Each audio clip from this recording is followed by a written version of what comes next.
জরাসুরের জন্য তো পৃথিবীতেও নেমে আসে অনেক সংকট, যেমন মহামারী। তেমনও কি কোনো কাহিনী আছে? সেই কাহিনী কি দেবী কপালিনীর কাহিনীর অন্তর্গত? একদা মহাদেব তার ক্রোধে সৃষ্ট জরাসুরের দ্বারা সারা বিশ্বে জ্বরের প্রকোপ ছড়ায়। তখন সেই জ্বর আমি নিজে শোষণ করে কপালিনী রূপ ধারণ করি।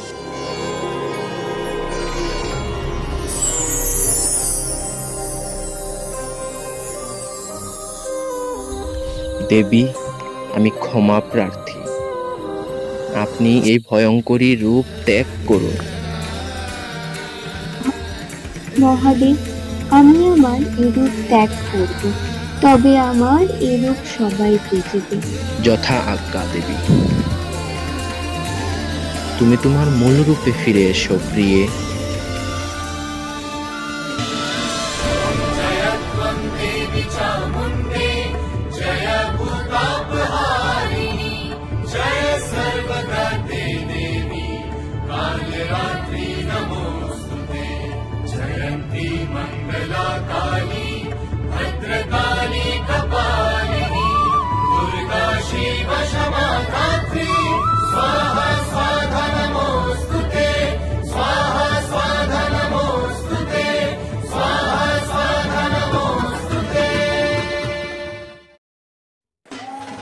দেবী কপালিনী। পূর্ব মেদিনীপুরের তমলুকে দেবী সতীর কপাল অথবা মস্তকের খুলির পতন ঘটে। সেখানেই দেবীর মন্দির উৎপত্তি হয়। চতুর্ভুজা এবং বৃষবাহুনা।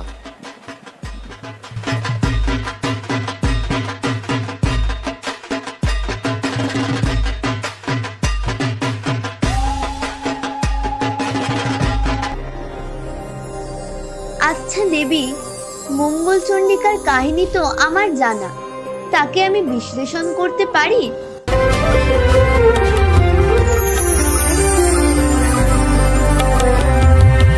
পুত্রর প্রিয় পিতা যখন বন্দি কারাগারে, পুত্র তখন দায়িত্ব নিল বাঁচাবে তারে।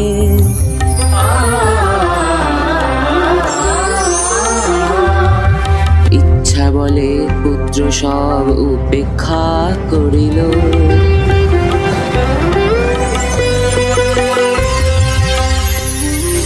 ছদ্মবেশে মঙ্গল চণ্ডিকা হলেন প্রকট, যখন সেই পুত্র হয় রওনা তার পিতার জন্যে।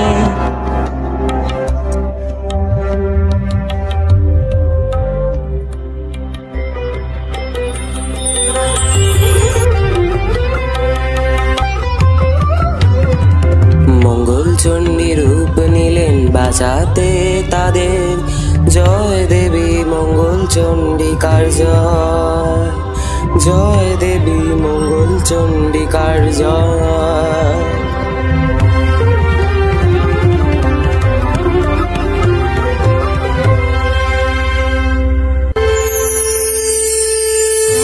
আজও নানা রূপে এই জগতে আপন ছন্দে, তুমি বিরাজো নানা রূপে এই জগতে আপন ছন্দে।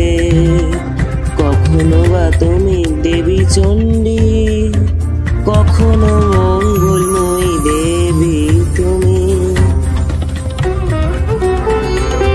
তুমি মঙ্গল, তুমি চণ্ডী, তুমি দেবী মঙ্গলচণ্ডী। নানা রূপে অসুরে বাসে, নিত্য স্থিতি তোমার, নিত্য স্থিতি তোমার, নিত্য স্থিতি তোমার।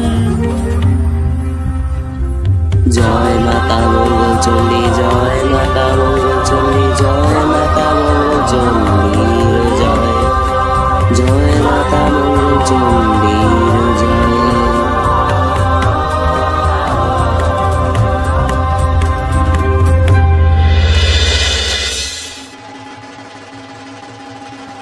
দেবী মঙ্গলচণ্ডী, এখানে দেবী সতীর ডান কবজির পতন হয়।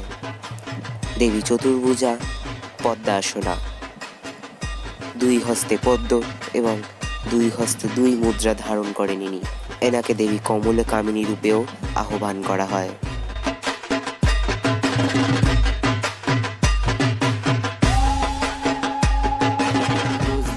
রক্ষা কর্ত্রী